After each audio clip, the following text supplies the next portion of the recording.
We're back. It's Saturday with seniors in our studio. Jim Paxson, 83 years old from Wellsboro, and has quite a memory of so many interesting things. And boy, if you're just tuning in, you're going to find this fascinating. By the way, this is also on our KC101 YouTube channel, along with the other folks we've interviewed from the community. You can get that through our website, kc101fm.com. So let's talk about some town activities, Wellsboro activities as a kid, and things that you remember about town, because there's been so many changes, and these are the things I love to hear about. Yes, I remember the Laurel Festival. I used to go up on the roof of the 5 and 10 store and would video them on my 8mm movie camera, and really got a different view from up there. The crow's eye view. Yeah, yes. Do you still have those old films? They'd be fascinating. I still have them, but of course there's no projector. Machine can touch Jim. Movie night. Yes, I would like to review them. Sometime. That would be a blast to see, yeah. But some other fun things were old-fashioned sidewalk sales, which started in the early 1960s, where all the merchants dressed up in old-fashioned costumes had our sidewalk sales, and we would have a parade. Just for the sake of the sidewalk sale to be a parade. Yes. We had breakfast at the Penn Wells Hotel, and then would all march up and down Main Street before we went to work. How busy was Wellsboro then?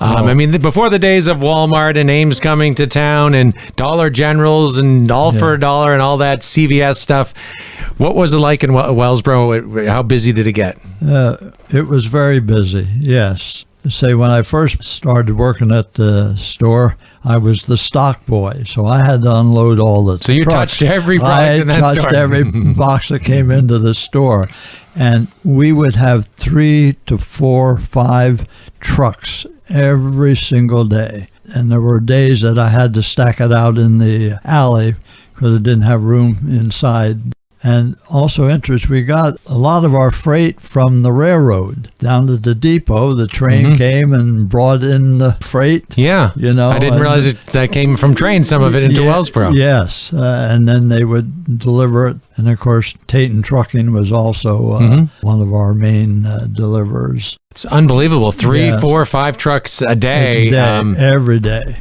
Wow. Yeah. And they parked in the alleyway and just loaded it through the back that way. Yeah.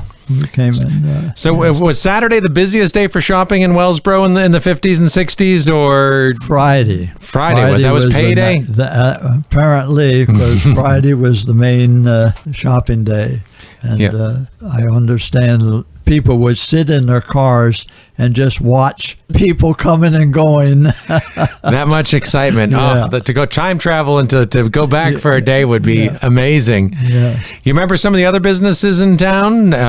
There's been so much that's changed. So much has changed, yes. I mean, at one time we had 2 ladies' shops, 2 men's shops, 2 shoe stores, 2 drug stores, several a couple hardware stores too. Yeah. On 2 of the corners there was hardware stores, and even a couple bowling alleys in town. That's on the second floor, both of them. That's right. Yes, I do remember going up to the Legion a couple of times in bowling. Yeah, on the Pearl Street shops. That was the Legion, shops, right? There was bowling up there, and up above where Hamilton Gibson's theater is next to Native Bagel. There was a few lanes up there too. There as well. Did you?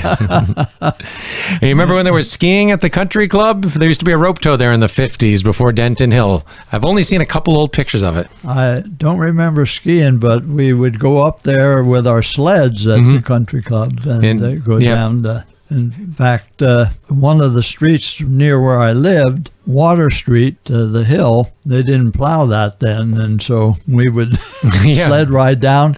The trick at the bottom was you had to either go left or right. If you went straight, you went into the bridge abutment. Good advice. So your wife, Dolores, how many years have you been married? 56. 56 years. 56 years. So tell me the story about how you met Dolores. Well, we always like to say, you can find almost anything in a 5 and 10. Well, I found my wife in the 5 and 10 cent store. There's a song called "Lovin' the Five and Dime" that I think fits perfect here. I met my $1 million baby in a 5 and 10 cent store. I think it was. She came to work for my dad, and we kind of hit it off. And I had to ask my dad if I could date one of the help, as that was a no-no. Yeah, And he gave my blessings, and the rest is history. We're still together. Yeah, enjoying. That's great.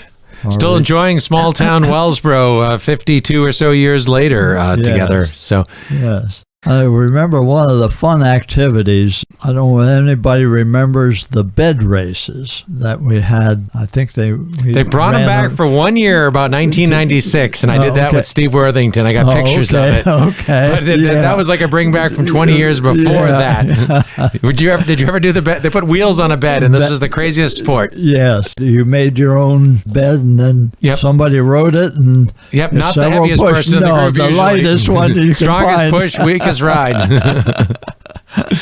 That was a lot of fun. Yeah. How many Laurel festivals do you think you have attended over the years? Have you made the majority of them? I've not missed one. You haven't missed a single Laurel festival? Never missed a Laurel festival, no. Part of it was, that was a busy time as far as the store goes, so we were always there. But I got talked into sharing the food booths after John Dunham decided to give it up. And we had, at that time, about 5 or 6 food booths on Main Street. I ended up being the food chairman for 40 years before I decided I had enough. Watch out what you volunteer for. You're involved in a lot of civic organizations. I see involved with the Rotary? Correct. Rotary and, I Men's do things Chorus, for the church. Chamber of Commerce, and, of course, very active in the church. Yep, I see you with the salads around town. I don't just see you just walking around. You literally run to deliver salads. So is that your secret to staying young? Just keep moving? Must be. I only have one speed. And I guess it's a pretty fast speed, though. Anything else that you want to add, Jim, before we wrap things up here? I don't know if anybody remembers Packer Park Games. That was a project Rotary started, and that was a fun activities where different organizations came together, and we competed against one another. It was like the firemen's games of nonprofit groups or something? Yes, and we had a dunk booth and various races, and that was a lot of fun. So it was a fundraiser for nonprofits, that kind of thing? I think that is an awesome idea. I may steal this idea and bring it back at some point if I have any say. You remember the circus coming to town? I got to ask you that before you leave too. When they used to, I see the old pictures, but I'm thinking that maybe before your time. That a little bit before my time. Yes, I do remember some wrestlers came to Packer Park, which is now Packer Park, and they put on wrestling matches. Mm-hmm. I vaguely remember that. Yeah. Little League Field is where the Fireman's Annex is now. That was all before my time, so I didn't know that was there. That's interesting. Yeah. Wow, lots of memories. And again, if you missed any of this interview, check it out on our YouTube channel, which you can get to through our website, kc101fm.com. Jim Paxson, thank you so much for stopping by. Well, thank you. And sharing your story with us here on